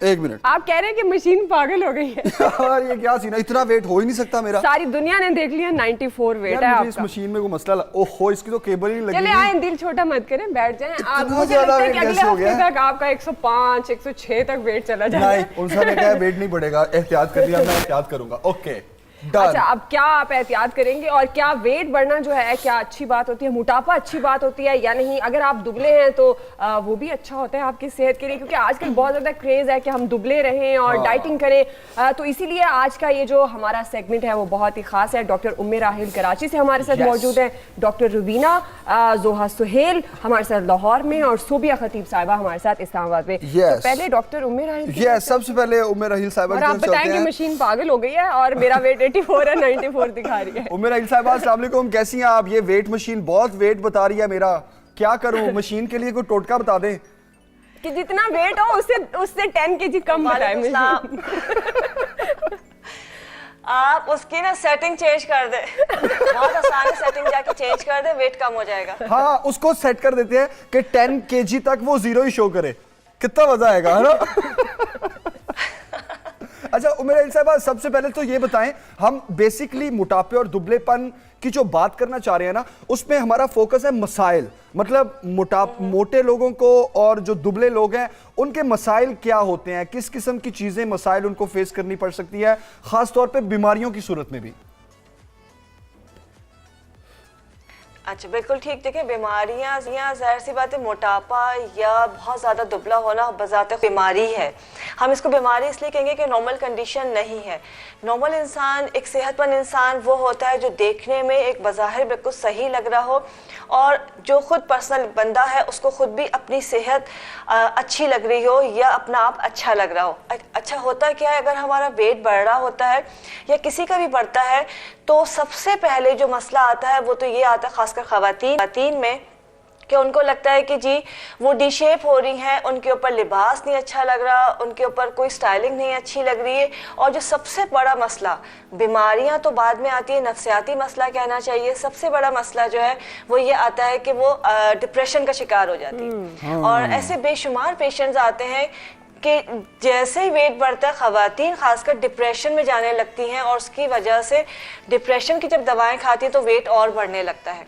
और फिर आखिर में एक वक्त आता है कि वो कहती है जी हमने बड़ी मेहनत की है और वेट कम नहीं हो रहा, तो लिहाजा वो हर चीज़ को ही छोड़ देती है, मतलब वो अपना ख्याल रखना छोड़ देती हैं, जिसकी वजह से होता क्या है, उनकी तवज्जो जो है अपनी फैमिली के ऊपर से हट जाती है, अपने घर के ऊपर से हट जाती है, वो हर वक्त एक यासियत और एक डिप्रेशन के अंदर रहती हैं। दूसरी जो खास बात आती है तो ये तो कहना कि मतलब एक डिप्रेशन वाली जी जी डॉक्टर साहब, जैसे आप बता रही हैं कि फिर जब आप मोटापे की तरफ जाते हैं तो आपकी नफ्सियात बड़ी उसमें अहम किरदार अदा करते हैं, आप डिप्रेशन में चले जाते हैं, निकल नहीं पाते हैं। हम चाहेंगे हमारे साथ माहिर नफ्सियात सोबिया खतीब साहिबा भी हैं, उनको भी शामिल कर लेते हैं, फिर आपकी तरफ आएंगे क्योंकि आज आपने 2 टोटके बताने हैं, एक दुबलेपन को नॉर्मल करने के लिए कि आप नॉर्मली आपका वेट जो है वो नॉर्मल रेंज में रहे, और अगर आप मोटे हैं तो आपका मोटापा कम करने के लिए। इसलिए आप जरा वो सोचें कि आप क्या आज 2 टोटके, इंपॉर्टेंट टोटके देंगे जा रही हैं। सोबिया खतीब साहिबा, जैसे डॉक्टर उम्मे राहिल कह रही हैं कि नफ्सियात बहुत अहम किरदार अदा करती है, आप डिप्रेशन में चले जाते हैं, फिर अगर आप मोटी हो रही हैं तो फिर उसके बाद क्या होता है कि आप डिप्रेशन में आई हैं तो फिर अपना और ख्याल करना छोड़ देती हैं, फोकस नहीं करते हैं अपने ऊपर। तो ये क्या साइकी होती है, क्यों ऐसे होता है? अगर आप मोटे हो रहे हैं या आपको कोई इशू हो रहा है तो आप कहते हैं चलें यार अब तो हो गया, तो इन नफ्सियाती मसाइल से कैसे बचा जा सके? राइट। अस्सलाम वालेकुम। वालेकुम अस्सलाम। हाँ जी, देखिए ये जो सबसे ज़्यादा नफ्सियात इसका ग्रेटली इंटैक्ट है विद मोटापा और जितना हम कह रहे होते हैं कि लोग पतले हो रहे हैं, मोटे हो रहे हैं, मेरी जिस्मात पे क्या असर हो रहा है, ये सेल्फ इस्टीम के साथ, और जैसे डॉक्टर साहिबा भी बता रही थी कि टोटली डिप्रेसिव पेशेंट हमारे थॉट्स के साथ, कहा जाता है कि जो दूसरा दिमाग है वो आपका गट सिस्टम है पूरा का पूरा, यानी आपका जो स्टोमक है वो आपको रिलेट कर रहा होता है आपके ब्रेन के साथ। वो सोचता नहीं है, लेकिन बैक्टीरिया के थ्रू आपको क्या कर रहा होता है, कम्युनिकेट कर रहा होता है, और कम्युनिकेट करते करते आप लोगों के थॉट्स भी बन रहे होते हैं, अपने बारे में ख्यालात बन रहे होते हैं, अच्छा बुरा जिस तरह से भी थॉट। लेकिन मोटापे के साथ जितने भी स्टीरियोटिपिक बिहेवियर्स हैं या आपके हैं स्टीरियोटिपिक थॉट्स हैं जुड़े हुए हैं, जिनकी वजह से लोग अपने आप के ऊपर एक नेगेटिव इन्फ्लुएंस ज़्यादा मतलब कायम कर लेते हैं, जिसमें वो कहते हैं कि अब मैं अच्छा दिख नहीं रहा। वो एक कहते हैं ना, सेल्फ का कॉन्सेप्ट अगर समझें तो रियल सेल्फ और आइडियल सेल्फ में आ जाता है। रियल सेल्फ में ये होता है कि जो आप हैं उस पर ट्रस्ट बिल्डअप कर लें, और जो आइडियल सेल्फ होती है आप किसी की तरह बनना चाह रहे होते हैं। तो आज जो ये जो पूरी दुनिया में एक नफ्सा नफ्सी का दौर चल रहा है कि आप यूथ स्लिम का, फैट फोबिया है, डिफरेंट फोबियाज, और हम सुन रहे होते हैं कि ये डिसऑर्डर डायग्नोज हो गया है, ये जैसे नर्वोस है, कुछ लड़कियां बिल्कुल खाना पीना छोड़ देती हैं, मॉडलिंग की जैसे आप मॉडलिंग की मिसाल देख रहे होते हैं, और उसमें साइकेट्रिक डिसऑर्डर्स बहुत ज़्यादा डायग्नोज हो रहे होते हैं। और सबसे ज़्यादा अटैच्ड जो इनके साथ होते हैं वो नेगेटिव इन्फ्लुएंस होता है एक पर्सनालिटी का, अपने बारे में एक नेगेटिव सोच को इतना परवान चढ़ा लेते हैं कि वो टोटली डिस्टॉर्टेड कर देती है, क्योंकि अपना या तो ज़्यादातर लोगों को देखा गया है कि वो इस नेगेटिविटी से बचा किस तरह जाए, जरा आप क्विकली ये बताइएगा कि ये जो सवार कर लेते हैं अपने ऊपर ये कैफियत, इससे कैसे निकला जाए? देखिए, सबसे पहले एक बहुत इंपॉर्टेंट, हम अपने पेशेंट्स को भी कह रहे होते हैं कि वट एवर यू आर, क्योंकि हम कहते हैं कि वो वैसा है और मैं ऐसा नहीं हूँ। ये जब कंपैरिजन हम करना बहुत ज़्यादा शुरू कर देते हैं, उसकी बेस पे हम अपनी फिज़ीक को दूसरे के साथ, क्योंकि आपका अपना एक हाइट होती है, आप अपना वेट होता है, एक अपनी आपका सर्कल होता है, आपकी अपनी डायनामिक्स होती हैं, फैमिली डायनामिक्स होती हैं, उसके अकॉर्डिंग आप चलें। जब हम बहुत ज़्यादा रिलेट करना शुरू कर देते हैं तो उससे हमारा क्या होता है, हमारी टोटली अपने बारे में जो सेल्फ इस्टीम है कम होना शुरू हो जाती है। सबसे पहले तो अगर हल की तरफ जाते हुए तो अपने आप पे ट्रस्ट करना शुरू करें, अपने आप को नीट एंड क्लीन ज़रूर रखें, अपने मेडिकल फिजिकल वो सारे चेकअप वगैरह सारी चीज़ों को मेंटेन ज़रूर रखें, लेकिन एक इन्फ्लुएंस इतना ज़्यादा ना ले लें कि वो एक्सट्रीम पे चला जाए, और एक्सट्रीम पे जाने के बाद आपको टोटली क्या कर दे, डिसबैलेंस कर दे कि आप ख्याल भी नहीं। ये जैसे डिप्रेसिव थॉट्स में क्यों कहा जाता है कि सबसे ज़्यादा एंजाइटी, डिप्रेशन या इस तरह की बीमारियाँ जब शुरू होती हैं तो आप अपने बारे में अपना ख्याल नहीं रख पा रहे होते। तो उससे क्या होता है, सबसे पहले हम मोटापे की बात आती है, पेट पे क्यों नज़र जाती है कि क्योंकि पाकिस्तानी या एशियन जितने भी हैं उनके जो फैट का जो सबसे ज़्यादा कहा जाए बैंक है वो उनका पेट होता है। तो इसमें सबसे ज़्यादा इम्पॉर्टेंट चीज़ है कि अपनी साइकोलॉजी को कैटर करने के लिए या हैंडल करने के लिए सबसे इम्पॉर्टेंट है अपने आप पे ट्रस्ट, और जो भी आपकी रियल सेल्फ है उसके साथ इंटैक्ट हो जाए। ट्रस्ट करना शुरू कर देंगे तो उससे बेहतर होना शुरू हो जाता है। भरोसा रखें। हाँ। जी बिल्कुल, आपने बिल्कुल सही कहा। सबसे पहले तो आप अपने आप पर भरोसा रखें, आप क्या हो, और नेगेटिव थॉट्स को अपने करीब मत आने दें, क्योंकि वो फिर आपको डैमेज करती है। आप अपना ख्याल नहीं रखते तो सूरत में आप बहुत मोटे हो जाते हैं, बहुत दुबले हो जाते हैं। एक कॉलर है हमारे साथ। हाँ, कराची से कॉलर हैं जी। कौन है असद हमारे साथ हैं। बिल्कुल असद, क्या कहना चाहेंगे? जी अस्सलाम वालेकुम। मेरा बहुत संजीदा मसला है जो मैं डिस्कस करना चाहता हूँ। मसला ये है कि मेरा जो वजन है वो 130 किलोग्राम के करीब हो चुका है। 130 या 130 जी 130 किलोग्राम मेरा वजन हो चुका है, और मेरी चंद दिन बाद शादी आ रही है, और मसला असल ये है कि मैं कुछ खाता हूँ तो मेरी भूख खत्म नहीं होती।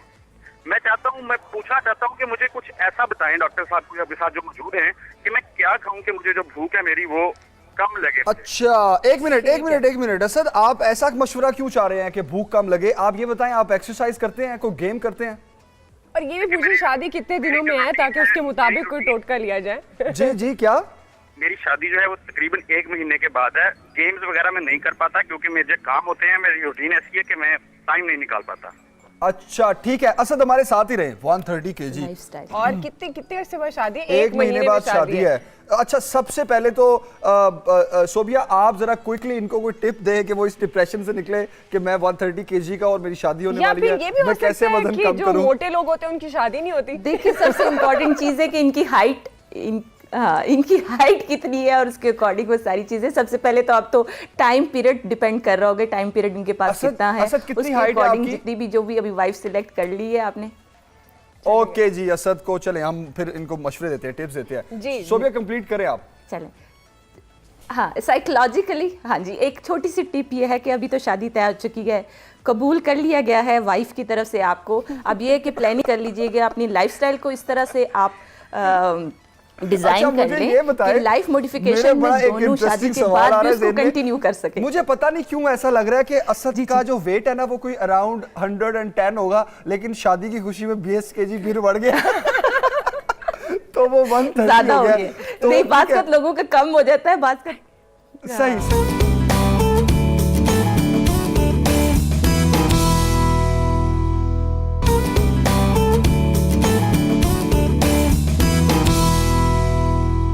न्यूट्रिशनिस्ट से हम बात करते हैं जोहा सुहेल। जोहा, ये बताएं आप, हमने साइकोलॉजिकली उसका इम्पैक्ट तो देख लिया, खुराक हम क्या ऐड करें, क्या सब्ट्रैक्ट करें, कैसे अपने आप को टोन में रखें, और ये जो असद का मसला है जरा इसको भी ब्रीफ करें। और जोहा, कौन सी ऐसी डाइट होती है जिससे आप अपने जो आपका वजन है वो बहुत तेजी से बढ़ता है, जो कि हमें नहीं लेनी चाहिए? हाँ, जिसको हम माइनस कर सकते हैं। जी बिल्कुल, thank you so much for inviting. अच्छा, सबसे पहले जो जिससे आपके कॉलर का इशू है कि उनकी शादी और वेट 130 किलोग्राम्स है, तो उसमें इंस्टेंट वेट लॉस कभी रिकमेंड नहीं किया जाता है कि आप क्रैश डाइटिंग करें, आप फैट डाइट्स लें।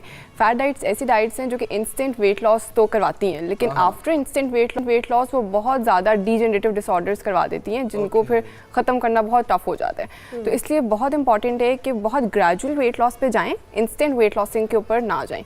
तो इसके ऊपर जो हम डाइट रिकमेंड करते हैं वो एक बैलेंस डाइट है कि टोटली जो न्यूट्रिएंट्स आपके कार्बोहाइड्रेट्स, प्रोटीन्स एंड फैट्स वो आपने टोटली बैलेंस अमाउंट में लेने हैं। अगर उसकी बैलेंसिंग परसेंटेज मैं आपको बताऊं तो वो इस तरह से कि 55 to 60% कार्ब्स हैं, 15 to 20% प्रोटीन्स हैं एंड 25 to 30% आपके फैट्स हैं। ये एक बैलेंस प्रोपोर्शन है। लेकिन अगर कोई कार्ब्स को 20% कर रहा है, फैट्स को 100% कर रहा है, प्रोटीन्स को 50% कर रहा है, तो वो एक इम्बैलेंस है। ऑल्दो वो वेट लॉस करवा रहा है, लेकिन आफ्टर वेट लॉस वो आपको डीजेनरेटिव डिसऑर्डर्स भी साथ दे रहे हैं, तो वो बिल्कुल भी रिकमेंड नहीं है। बहुत से लोग ऐसे हैं जो सिर्फ प्रोटीन्स को अपनी आदत बना लेते हैं, कार्बोहाइड्रेट्स निकाल देते हैं, तो ये भी गलत है। ये बिल्कुल गलत है, क्योंकि जैसे मैंने बताया कि बैलेंस पूरी एक बैलेंस आपका पाई चार्ट एक है जिसमें 55 to 60% कार्ब्स हैं, 15 to 20 प्रोटीन्स हैं और 30% तक आपके फैट्स हैं। तो जो लोग बिल्कुल प्रोटीन बेस्ड डाइट ले रहे हैं और कार्ब्स नहीं ले रहे, तो वो भी ओबेसिटी की तरफ जाने का उनका रिस्क ज़्यादा है, क्योंकि कार्ब्स में हमारे पास होल ग्रेन्स आ जाती हैं, फाइब्रस फूड्स आ जाते हैं, जिनकी कंजम्पशन ज़्यादा करने से हमारी बैलेंस डाइट लेनी चाहिए, बैलेंस डाइट लेनी चाहिए, तरफ बढ़े ना। डॉक्टर रुबीना, हम मोटापे की बात तो करें, दुबलेपन, क्योंकि आजकल तो लोगों को शौक होता है कि वो बहुत ही स्लिम स्मार्ट नजर आए और एक्स्ट्रा डाइटिंग करने के चक्कर में वो ज्यादा हो जाते हैं, फिर वो ज्यादा हो जाते हैं। तो क्या दुबलेपन को भी हम कह सकते हैं कि एक बीमारी है? डेफिनेटली दुबलापन भी एक बीमारी है, लेकिन उससे पहले ये बताना चाहूँगी कि हम बार बार कहते हैं कि जी दुबलापन क्या है या मोटापा क्या है। उसके लिए हम सिर्फ बंदे का वेट देख के नहीं जज कर सकते कि उसको दुबलापन है या मोटापा है। उसके लिए हमें चाहिए है कि उसका जो BMI जो कि बॉडी मास इंडेक्स है, हम उसको मेजर करते हैं और उसकी बेस पे हम देखते हैं कि उसका जो वेट है उसकी हाइट के अकॉर्डिंगली है कि नहीं। जैसे आपने मुझसे क्वेश्चन किया कि जी क्या मेरा वेट ज़्यादा है हाइट से, तो आपकी हाइट के अकॉर्डिंगली आपका वेट बहुत परफेक्ट है, थोड़ा सा ज़्यादा होना चाहिए, बल्कि आप वेट गेन कर सकती हैं, आपके लिए इट्स ओके। और हम इसमें ये भी देख रहे हैं कि अगर वेट जो है हाइट के मुकाबले में ज़्यादा है तो फिर वो अंडरवेट या ओवरवेट की हम बात करेंगे। अब जब हम अंडरवेट कह रहे हैं तो इसके मुताबिक जो हमारा BMI है, जैसे मैंने बात की, वो अगर 18.5 से कम है तो हम उसे कह रहे हैं कि वो अंडरवेट है। और अगर वो 23 से ज़्यादा हो जाता है तो फिर हम कहते हैं ओवरवेट है। और फिर ओबेसिटी की डेफिनेशन 27.5 से अबव आती है। तो अगर कोई लोग खुद ही परेशान हो जा रहे हैं कि जी हमें ओबेसिटी हो गई है, तो वो उस वक्त होगी जब उनका बॉडी मास इंडेक्स 27.5 से ऊपर हो जाता है। सही। फिर अब ये भी देखने की बात है कि हमने अपने जो वेट को कंट्रोल कैसे करना है। सबसे पहले तो बात आती है हेल्दी लाइफस्टाइल की। अगर हमारा हेल्दी लाइफस्टाइल है, बिहेवियरल हमारे जो फैक्टर्स हैं हम उसको कंट्रोल कर रहे हैं, तो बहुत इजीली हम वेट अपना रिड्यूस कर सकते हैं। अभी आपके कॉलर ने बात की कि उनका वेट 130 है, तो अपने अगर अपनी लाइफ में हेल्दी लाइफस्टाइल को लेकर आते हैं, फॉर एग्जांपल एक्सरसाइज को यूज करते हैं और सब पानी का अभी आपसे टिप्स लेते हैं मजीद। डॉक्टर रुबीना, ये भी पूछते हैं कि मोटे लोग जब आपके पास आते हैं तो वो क्या कहते हैं, हमें कैसे फौरन से दुबला पतला कर दे, ये भी आपसे पूछेंगे। ये डॉक्टर उमर आहिल साहिबा से भी पूछ लेते हैं। डॉक्टर साहब टिप्स लेते हैं ना, ये जो दुबलापन है इसको भी बीमारी कह सकते हैं? और लोग ऐसे भी आते होंगे आपके पास, कहते होंगे नहीं हमें रातों रात स्मार्ट कर दें या रातों रात हमें कम से कम बैलेंस वेट हमारा हो जाए जो हमारी हाइट है उसके अकॉर्डिंग। और ये जरा असद बेचारे का बताएं, 130 kg हो चुका है उसका, मुझे फिक्र हो रही है, 1 महीने बाद शादी है उसकी। डॉक्टर साहिबा, उमर आहिल साहिबा जल्दी से उसके लिए भी कोई टिप दे दें। जी जी अच्छा जी बिल्कुल, जैसे आपने कहा ना जिसका वेट कम होता है, जो दुबले लोग होते हैं उनका भी यही इशू होता है। जो अंडर वेट होते हैं, जाहिर सी बात है वो भी एक नॉर्मल वेट के अंदर नहीं आ रहे और बज़ाहिर भी नहीं अच्छा लग रहा होता, उनके अंदर कमज़ोरी ज़्यादा आ जाती है जिसकी वजह से बहुत सारी बीमारियों का शिकार है। अच्छा, ओवर वेट हो या अंडर वेट, दोनों सूरतों में थायराइड का टेस्ट ज़रूर करवाना चाहिए कि हाइपो है कि हाइपर है। ये बहुत मेन होता है कि सबसे पहले थायराइड टेस्ट होना चाहिए, फिर उसके बाद आपको किसी ट्रीटमेंट पे जाना चाहिए कि अब आपका ट्रीटमेंट क्या होना चाहिए। जहाँ तक इनकी बात है कि इनका वेट बहुत ज़्यादा है और 1 महीना बहुत कम है, लिहाजा लेकिन कोशिश कर सकते हैं। सबसे पहले तो ये कि इन्होंने एक्सरसाइज स्टार्ट करनी है, वॉक स्टार्ट कर लें, जिम स्टार्ट कर लें, लेकिन कुछ ना कुछ इनको फिजिकल एक्सरसाइज चाहिए, लाजमी चाहिए, उसके बगैर कुछ नहीं हो सकता। जैसे कि जो डिपॉजिट फैट है उसको आप 1 महीने में इतनी तेज़ी के साथ नहीं निकाल सकते, तो जब आप एक्सरसाइज करेंगे तो बहुत फ़र्क पड़ेगा। सेकेंड ये कि मैं जैसे भी बातें हो रही हैं, सब एक्सपर्ट्स बता रहे हैं, बिल्कुल सही कह रहे हैं, डाइट का ख्याल रखना बहुत इंपॉर्टेंट है। बैलेंस डाइट हमारे यहाँ उसका कोई कॉन्सेप्ट नहीं है और बहुत मुश्किल काम है आम इंसान के लिए। तो आसान सा तरीका ये है कि आप कभी भी एक वक्त में पेट भर के खाना नहीं खाएं। डिफरेंट टाइमिंग्स के अंदर, स्मॉल पोर्शंस के अंदर आप थोड़ा थोड़ा खाइए, वो आपके लिए ज़्यादा अच्छा है कि आप थोड़ा सा खा रहे हैं, वो आप कंज्यूम कर रहे हैं, डाइजेस्ट कर रहे हैं, फिर अगेन आप थोड़ा खा रहे हैं, वो आपका डाइजेस्ट होता जा रहा है, वो डिपॉजिट नहीं होगा। जब डिपॉजिट नहीं होगा तो फैट नहीं बनेगा।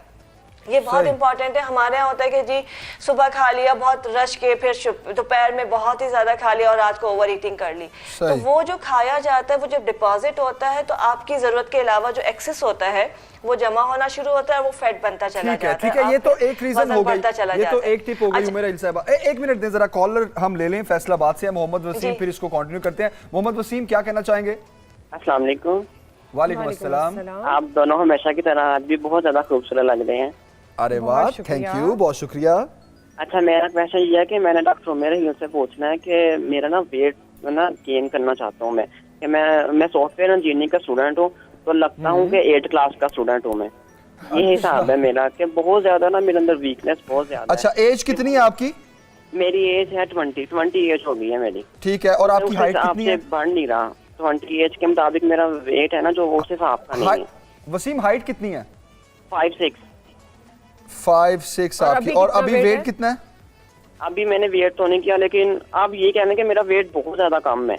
कितना? कोई आइडिया आज से कोई कुछ दिन पहले किया हो? जी, एनी गैस? कोई 40 kg तक है वेट आपका? हाँ, इतना होगा, 40 kg तक होगा मेरा वेट। चलें, ठीक हो गया वसीम, आप फिर देखते रहिए और आपका हल हम निकालते हैं। फिर 4 एक्सपर्ट्स हमारे साथ है। ये वैसे कितने देखें, दोनों कॉल्स, एक कॉल ऐसी जिसका वेट बेचारे का 130 और एक बेचारा ऐसा जो कि 20 ईयर्स है, 5'6" उसकी हाइट है और उसका इतना कम वेट है। तो एक ब्रेक लेते हैं, ब्रेक के बाद वापस आते हैं, इन दोनों मसलों का निकालते हैं यहीं बैठ के।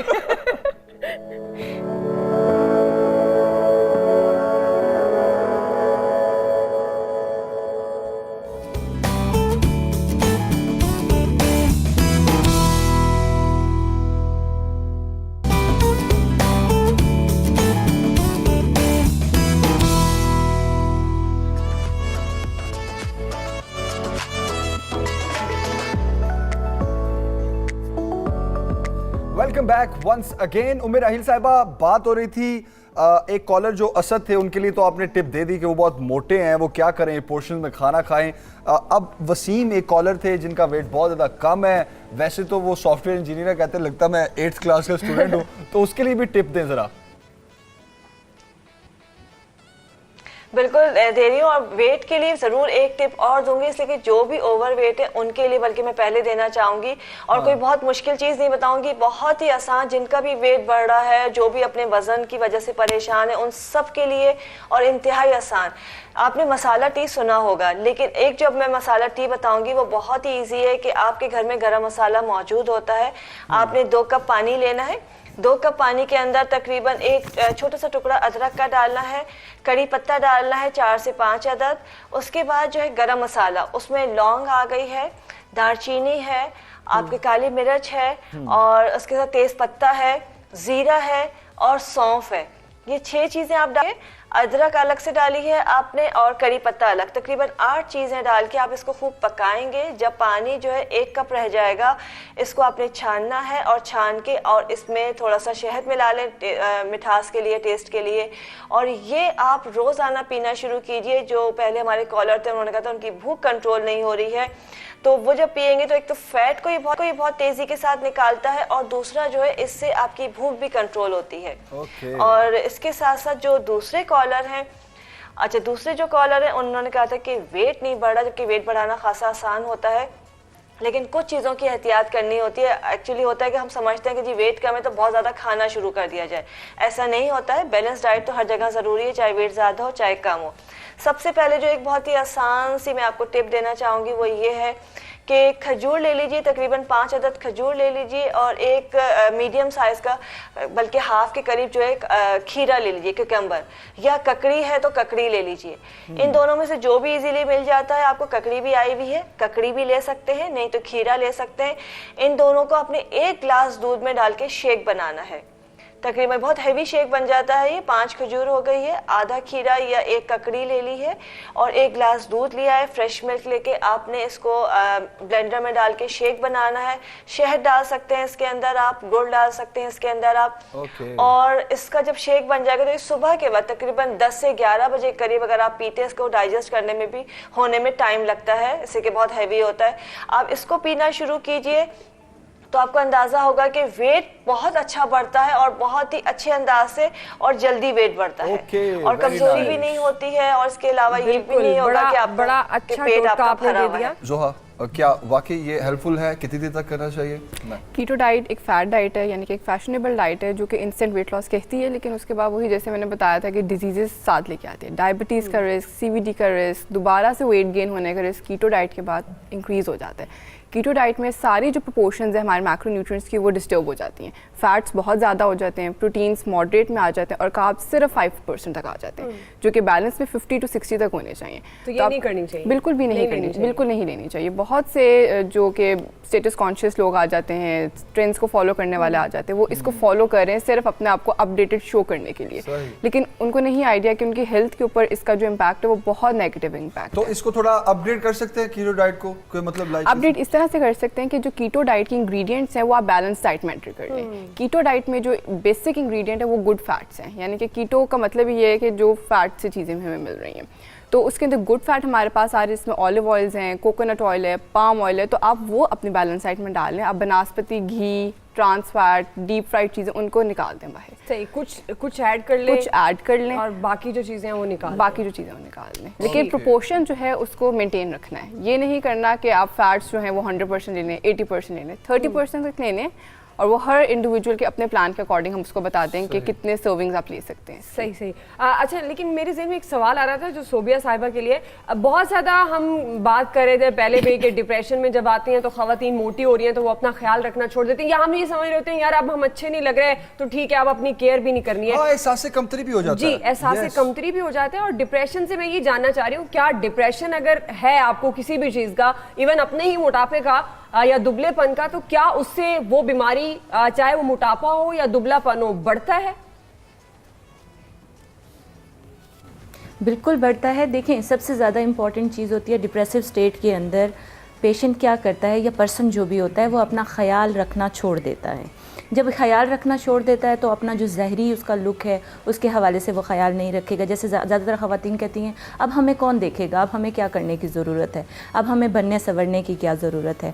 मतलब वो एक बनना संवरने को उन्होंने रिलेट कर लिया होता है अपनी फ़िज़िकल हेल्थ से, जो कि रीज़न बन रही होती है, टोटली उनको डीमोटिवेट भी कर रही होती है। वो मतलब ज़ाहिर बात है अपनी सेहत का ख्याल नहीं रखेंगी, अपने फ़िज़िकल लुक को वो उस तरह से अपडेट नहीं रखेंगी, तो उससे ये होता है कि उनकी एनर्जी लो होती रहती है। अपने बारे में जो उनके ख्यालात हैं या सराउंडिंग से जो वो सुन रही होती हैं वो सारी चीज़ें उन्हें दिन ब दिन क्या कर रही होती हैं, एक तरह की गुमसुम कंडीशन में लेके जा रही होती हैं, जिसकी बेस पे उनके टोटली जो उनकी बॉडी टोन है, या आप जितने भी देखें एंजाइटी, डिप्रेशन और जितनी भी साइकोलॉजिकल डिस्टर्बेंसेस हैं या जहनी तनाव जितने भी चल रहे हैं, जैसे अभी वसीम की कॉल आई थी, टीनेज के अंदर जितने भी बच्चे हैं अभी, जैसे वो कहते हैं कि वेट हमारा नहीं, स्ट्रेस एलिमेंट जो है वो ज़्यादा से ज़्यादा आपके डाइजेस्टिव सिस्टम को इम्पैक्ट कर रहा होता है। आप देखें स्ट्रेस के एलिमेंट या डिप्रेसिव स्टेट होती है, या तो खाना पीना छोड़ दिया जाता है या बहुत ज़्यादा खाया जाता है, जिसकी बेस के ऊपर आपकी फिजिकल टोन या आपकी फिजिकल हेल्थ बहुत ज़्यादा इन्हिसार कर रही होती है। तो जितने भी लोग जो कि टोटली लो फील करते हैं, उनकी फैमिली सपोर्ट ये कर रही होती है, उनको कह रही होती है ये खा लो, ये खा लो।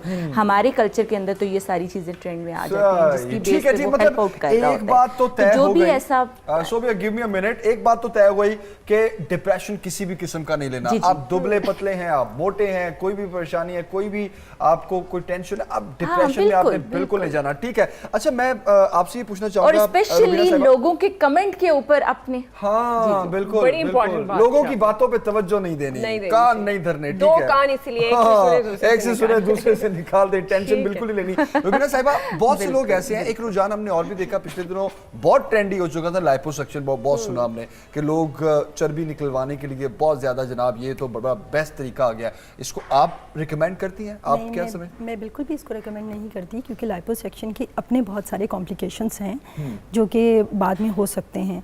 मैं इसके लिए सजेस्ट करूंगी कि आपने अपनी जब तक आपका इंटेक ज़्यादा है और आपकी फ़िज़िकल एक्टिविटी नहीं है, इट इज़ नॉट पॉसिबल कि आप अपना वेट रिड्यूस कर सकें। तो सबसे पहले तो मैं ये कहूँगी कि अपनी फ़िज़िकल एक्टिविटी को सबसे ज़्यादा करें।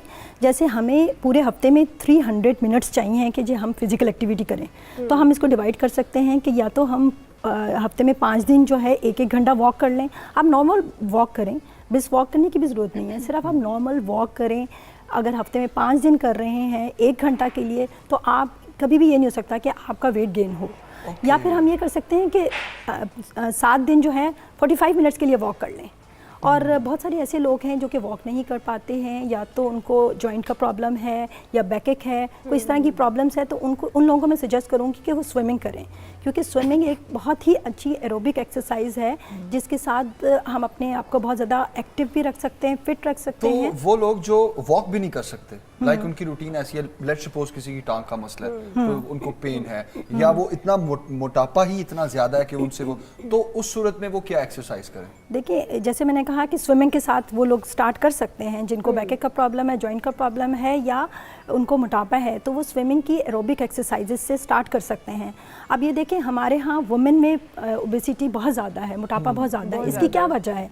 अब अगर आप अपने स्टैटिस्टिक्स को उठा के देखें, मर्दों में 19% है, लेकिन जब ख़वातीन की बात आती है तो 27% है। उसकी ये वजह है कि हमारी ख़वातीन की फ़िज़िकल एक्टिविटी बहुत कम है, और उसकी रीज़न ये है कि एक तो वो बच्चों घरदारी में मसरूफ़ रहती हैं, उनके पास टाइम नहीं होता, और दूसरा जो है सिक्योरिटी के इश्यूज़ हैं, जी बाहर जाके वॉक नहीं कर सकती, और तीसरी वजह कि हमारे यहाँ उनके अकॉर्डिंगली फैसिलिटीज़ ही अवेलेबल नहीं है जहाँ वो जाके एक्सरसाइज कर सकें या वॉक कर सकें।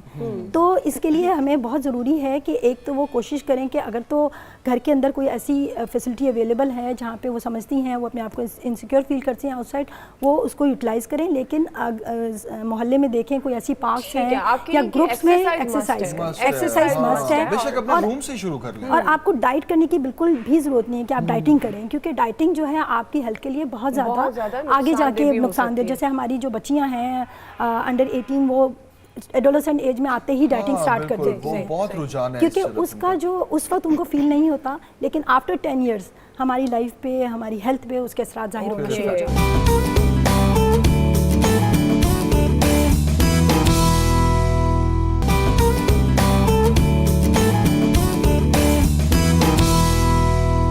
ज़ोहा, मैं आपसे ये जानना चाह रहा हूँ, चूँकि डाइटरी प्लान्स आपने शेयर किए, कुछ लोग ऐसे हैं जो कि लाइक वे प्रोटीन्स हो गए, प्रोटीन बार्स हो गई, बहुत सी ऐसी चीज़ें होती हैं वेट बढ़ाने के लिए वो यूज़ करते हैं, मैसेज होते हैं, तो क्या उनका इनटेक, वो चीज़ें यूज़ करना, वो भी आपके लिए हार्मफुल हो सकती हैं? नहीं, आप यूज़ कर सकते हैं इसे? वो आप यूज़ कर सकते हैं। वे प्रोटीन में कोई ऐसा इशू नहीं है, वेट गेन में उनका अच्छा रोल है। और वे प्रोटीन में हमारे पास अगर ग्रैनुला बार्स लोग अफोर्ड नहीं कर रहे तो आप सिंपल केजीन बेस चीज़ें लेना है। आप मिल्क्स कम यूज़ कर सकते हैं, आप योगर्ट्स कम यूज़ कर सकते हैं, उसमें भी वे प्रोटीन है, वो भी केजीन है, आप वो इस्तेमाल कर सकते हैं। ज़रूरी नहीं है कि आप ग्रैनुला बार्स लें या जो एक्सपेंसिव सप्लीमेंट्स है वे प्रोटीन के, आप वो कंज्यूम करें। आप सिंपल जो होम बेस्ड केजीन आप वो यूज़ कर सकते हैं। एक्चुअली होता ही है, कुछ लोग ऐसे होते हैं, वे प्रोटीन्स का जो ट्रेंड है ना वो ये होता है बॉयज खास तौर पर कि जी हम ले रहे हैं ना तो एक्सरसाइज बड़ी जरूरी है, नहीं करेंगे तो पेट बाहर आ जाएगा। तो वो क्या करते हैं फिर उसका इंटेक बढ़ा देते हैं और फिर एक्सरसाइज करते हैं, ठीक है। अल्टीमेटली उनको और भी बड़ी चीजों का फिर सामना करना पड़ जाता है। यूजुअली जो लड़के बॉयज जो जिम जाते हैं वो वे प्रोटीन की कंजम्पशन ज़रा ज़्यादा रखते हैं कि इससे मसल मास बढ़ता है। वे प्रोटीन मसल मास बढ़ाने में काफ़ी अच्छा। और अगर आप नहीं कर रहे एक्सरसाइज फिर भी आप ले सकते हैं, आप ले सकते हैं, क्योंकि muscle mass is a good mass. एक फैट मास है हमारी बॉडी में, एक मसल मास है। जितना मसल मास ज़्यादा होगा उतना अच्छा है, जितना फैट मास ज़्यादा होगा उतना बुरा है। तो एक और कॉलर है मिसेस इफ़त लाहौर से हैं। अस्सलाम वालेकुम मिसेस इफ़त, कैसी हैं आप और क्या बात करना चाहेंगी? वालेकुम अस्सलाम। मैं बिल्कुल ठीक हूँ अल्हम्दुलिल्लाह। मैंने अपने बेटे के बारे में बात करनी थी। मेरा बेटा 12 इयर्स का है और उसका वेट ज़्यादा है, मतलब उसका हाइट होगी 5 फीट और वेट उसका 70 है। तो लेकिन 12 इयर्स जी 12 इयर्स। और मेरा ख्याल है कि मैं एक बैलेंस डाइट देती हूँ, रोटी भी है उसमें, फ्रूट भी है, दूध भी है, लेकिन वेट और वो एक्टिविटी भी है, जैसे इंडोर आउटडोर एक्टिविटीज में भी है, फुटबॉल क्रिकेट वगैरह भी खेलता है। लेकिन वेट लेकिन क्या उसको भूख बहुत ज्यादा लगती है, खाता बहुत ज्यादा है वो? हाँ, ज्यादा तो मेरा ख्याल है कि हम वैसे ही कॉन्शियस हैं उसके लिए, तो बहुत तो नहीं उसे देते। जैसे अगर दोपहर में 1 रोटी है या रात में 1 रोटी या 1 प्लेट चावल है। तो जंक फूड्स तो नहीं खिलाती हैं आप उनको? बर्गर शर्गर बच्चों को बड़ा शौक होता है आजकल। होता है बिल्कुल ऑफ कोर्स, लेकिन ये कि वीक में 1 मरतबा पिज्जा या बर्गर, मेला इतना तो बच्चे करते हैं। हाँ जी बिल्कुल, वीक में 1 मरतबा।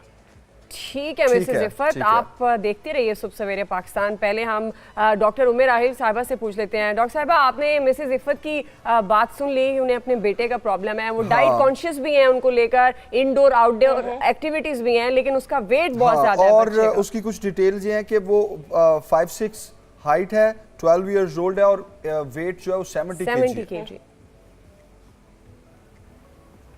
ठीक है, लेकिन सबसे पहले छोटी सी बात करूंगी तमाम देखने वालों से, सुनने वालों से, माजरत के साथ कि हम लोग समझते हैं कि हम बैलेंस डाइट ले रहे हैं, बड़ी हेल्दी डाइट दे रहे हैं, लेकिन वो अपने तौर पे उसको समझ रहे होते हैं कि वो बैलेंस डाइट है या हेल्दी डाइट है। वो किसी से कंसल्ट नहीं कर रहे होते। देखिए, अगर वीकली ये अपना जंक फूड इस्तेमाल करें तो ये हेल्दी डाइट नहीं है। हेल्दी डाइट क्या है? उसमें हम अपने तौर पे सोच रहे हैं चिकन भी इस्तेमाल कर रहे हैं, फ्रूट्स भी हैं, ये तमाम चीज़ें आप अच्छी सी घर में बना के दे रहे हैं, लेकिन ओवर ईटिंग बजाते खुद एक मसला है। और माओ को बड़ा मसला होता है कि जी बच्चे को, उनको लगता है बच्चा खाता ही कम है। उन्हें हमेशा एक ही मसला लगता है कि जी बच्चा कितना ही खा ले, उनको लगता है जी बच्चे ने कम खाया है, बच्चे और खा लो और खा लो। बल्कि मैंने तो देखा है माएँ ज़बरदस्ती खिला रही होती हैं और बाद में परेशान हो रही होती हैं। सबसे पहले बच्चे की जितनी भूख है वो उतना ही खाएगा, उसकी भूख को आप शुरू से ज्यादा खिला के बढ़ा देते हैं। मतलब बच्चा जब छोटा सा होता है तो उसके मुंह में बकायदा चमचों के साथ ठूसा जाता है कि भाई और खाओ और खाओ। तो ये गलत तरीका है। भूखा इंसान कभी भी नहीं रह सकता। जब भूख लगेगी आपने कहीं से भी लेके कुछ खा लेना है, चाहे वो बच्चा हो चाहे बड़ा हो। भूखा कभी भी नहीं रहेगा। तो उसको उसकी भूख के हिसाब से चलने दें तो कभी भी किसी का वेट नहीं बढ़ेगा। लेकिन अगर भूख ज्यादा हो जाती है, जैसे मैंने कहा, जी तो जैसे पहले तो टेस्ट करवाना जरूरी है। ठीक है, बच्चे के तमाम टेस्ट होने चाहिए। और एक चीज जरूर गौर करने की, उसका पूरी बॉडी का वेट बढ़ रहा है या सिर्फ जैसे टमी साइड का, जैसे होता है ना पेट का एरिया बढ़ रहा है। ये 2 अलग सिम्टम्स होती है। एक पूरा वेट बढ़ता है और एक सिर्फ लोअर पार्ट या बॉडी जो है टमी के साथ हिसाब से बढ़ रही होती है, मतलब पेट से बढ़ रही होती है। तो ये जरूर इनका चेक करना है कि वेट कहाँ से बढ़ रहा है और बच्चे के टेस्ट करवाने चाहिए। इससे कि छोटे बच्चों को कोई मेडिकेशन पे कभी भी नहीं लेके जाना चाहिए। ठीक है, सिर्फ आपने डाइट उनकी बैलेंस करनी है, डाइट बैलेंस करें, प्रॉपर टेस्ट कराएं और छोटे बच्चों को बहुत ज्यादा मेडिसिन की तरफ मत लेकर जाएं। तो सोबी साहिबा, ये माँ की नफ्सियात जिसका जिक्र डॉक्टर उम्मे राहिल साहिबा कर रही हैं, इस बारे में क्या कहेंगी? वाकई हमारे यहाँ कल्चर है कि माएँ बच्चों को उनकी भूख नहीं भी होती तो खिलाती रहती हैं और कहीं पर माएँ बच्चों का बिल्कुल ख्याल भी नहीं रखती। तो ये बेसिकली माँ की क्या साइकी होती है? माँ की साइकी केयरिंग में आती है। सबसे पहले तो वो केयर कर रही होती है, और अगर वो वेल नाउन नहीं है, उसे आइडिया नहीं है, जैसे अभी कॉलर ने कहा मैं बैलेंस डाइट दे रही हूँ, और डॉक्टर साहब ने परफेक्टली सजेस्ट किया कि हम समझ रहे होते हैं, हमारी सेल्फ मेडिकेशन टाइप चीज़ चल रही होती है, जिसकी बेस पे हम अपनी एक राय काम कर लेते हैं और अथेंटिसिटी उसमें नहीं होती, या आप कहें कि प्रॉपरली आगाह नहीं होते हम कि हम जो बच्चे को खिला रहे हैं या हम बार बार उसे कह रहे हैं वो वाकई में उसके लिए दुरुस्त है कि नहीं है। हमारी ममता, हमारा प्यार, हमारी केयर वो गलत तरीके से उसको फीड कर रही होती है, जिसका रिज़ल्ट आप देखते हैं कि मोटापा 70 kg तक बच्चा पहुंचा हुआ है। हम एंड रिज़ल्ट पे जब जाके पहुंचते हैं तो तब जाके हम फिक्रमंद हो जाते हैं कि we have to take care of it right now. तो वो कहते हैं ना परहेज इलाज से बेहतर है। तो ये जो एक फार्मूला है माओं के लिए भी मतलब शुरू से हो जाना चाहिए, तैयारी इसमें होनी चाहिए उनकी, ताकि वो बेहतर से बेहतर नशोनुमा कर सकें अपने ठीक है ठीक है ठीक है। अच्छा डॉक्टर रुबीना, जाते जाते क्लोजिंग रिमार्क्स आप जरूर लेना चाहेंगे। एक तो हम लाइपोसक्शन के बारे में भी आपने बताया कि आप उसको रिकमेंड नहीं करती, एक्सरसाइज को बहुत ज़्यादा आप रिकमेंड करती हैं। ये जो अखबारों में दीवारों पे और बड़ी जगहों पे हम इश्तिहारात देखते हैं, ये टी यूज़ कर लें, ये कैवा यूज़ कर लें, तो ये चीजें भी आप करेंगे रिकमेंड के नहीं? बड़े लोग बहुत कॉन्शियस रहते हैं। चाइना की चाय भी एक है। हाँ। नहीं, टोटके बहुत सारे लोग इस्तेमाल करते हैं, अगर वो हेल्दी हैं तो फिर तो मैं रिकमेंड करूंगी करें। जैसे ग्रीन टी का इस्तेमाल है वो बहुत हेल्दी है।